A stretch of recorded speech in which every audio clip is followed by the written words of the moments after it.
মাংস দিয়ে মিষ্টি কুমড়া রান্না করেছি, চিংড়ি দিয়ে পুঁই শাক আর টক ডাল। হ্যালো এভরিওয়ান, আসসালামু আলাইকুম। কেমন আছেন আপনারা সবাই?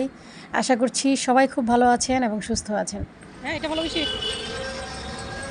আচ্ছা, যেটা ভালো এটাই দেন।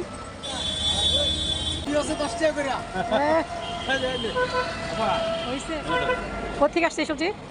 মানিকগঞ্জ থেকে। টাটকা শাক, একদম ফ্রেশ পুঁই শাক নিয়ে আসছি বাজার থেকে। আসলে পুঁই শাকটা দেখে আমার মাথা ঠিক ছিল না গাইস, সেজন্য কিনে নিয়ে আসলাম।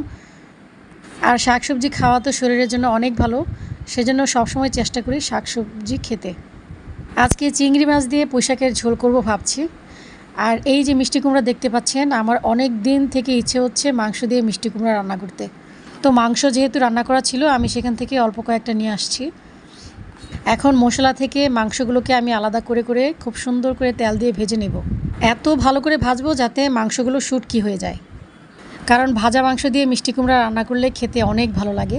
আপনারা যদি এই খাবারটা কখনো ট্রাই না করে থাকেন তাহলে অবশ্যই এখন থেকে ট্রাই করে দেখবেন। আসলে এটা খুবই টেস্ট। তো মাংসগুলোকে কিন্তু আমি একদম কটকটা করে ভেজে নিয়েছি। আর এখন পেঁয়াজ কুচি, তারপর সব ধরনের মশলা দিয়ে খুব ভালো করে একটু কষিয়ে নেব। মাংসগুলো এভাবে কটকটা করে ভেজে আপনি সব ধরনের সবজি দিয়েই কিন্তু খেতে পারবেন, এটা ভীষণ ভালো লাগে আসলে।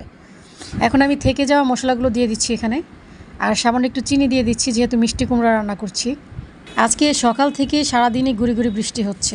অতিবৃষ্টিও ভালো না, আবার অনাবৃষ্টিও ভালো না। বাংলাদেশের চট্টগ্রামে তো অনেক বন্যা হয়েছে, অনেক মানুষ মারা গেছে। আসলে আল্লাহর কাছে দোয়া করা ছাড়া আর কিচ্ছুটি করার নেই। আল্লাহর কাছে দোয়া করি আল্লাহ যেন এই দুর্যোগ পরিস্থিতি থেকে আমাদের খুব তাড়াতাড়ি পরিত্রাণ করেন। ডালে দিব বলে কাঁচা আম কেটেছিলাম, আর কেটেই দেখি সব আম পেকে গেছে। তো এখন কি আর করা, ফ্রোজেন জলপাই দিয়েই টক ডাল রান্না হচ্ছে। আর পেকে যাওয়া কাঁচা আমগুলো আমি এখন বসে বসে খাচ্ছি আর রান্না করছি। প্রচণ্ড ঠান্ডা লেগেছে, শরীর ব্যথা, একটা নাপা ট্যাবলেট খেয়ে তারপর রান্না করতে আসছি গাইস। কি আর করা, রান্না যেহেতু আমাদের করতেই হবে, সেজন্য ওষুধ টষুধ খেয়ে সুস্থ হয়ে তারপর রান্না করতে চলে আসি। নাপার অ্যাকশন আসলে যতক্ষণ থাকবে ততক্ষণ আমি রাজা। আর সেজন্যই খুব দ্রুত রান্নাবান্না করছি গাইস। ডালের মধ্যে একটা নাগামরিচও দিয়ে দিলাম। ঝাল খেতে আমার ভীষণ ভালো লাগে, সেজন্য নাগামরিচটা আমার এত বেশি প্রিয়। এখন চিংড়ি দিয়ে পুঁই শাকের ঝোল করব।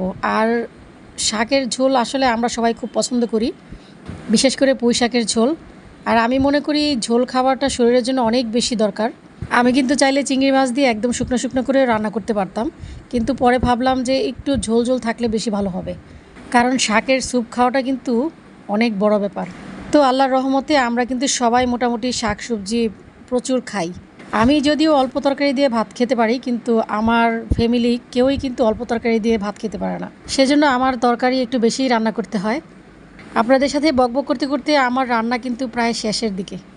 তো ফাইনালি আমার সব কিছুই রান্না করা হয়ে গেছে। আমার আজকের ভিডিওটি আপনাদের কাছে কেমন লেগেছে অবশ্যই কিন্তু কমেন্ট করে জানাবেন। আজ এই পর্যন্তই, ফিরে আসবো নতুন আরেকটি ছোট্ট ব্লগ নিয়ে। সেই পর্যন্ত সবাই ভালো থাকবেন, সুস্থ থাকবেন। আমার জন্য কিন্তু অবশ্যই দোয়া করবেন। আল্লাহ হাফেজ, আসসালামু আলাইকুম।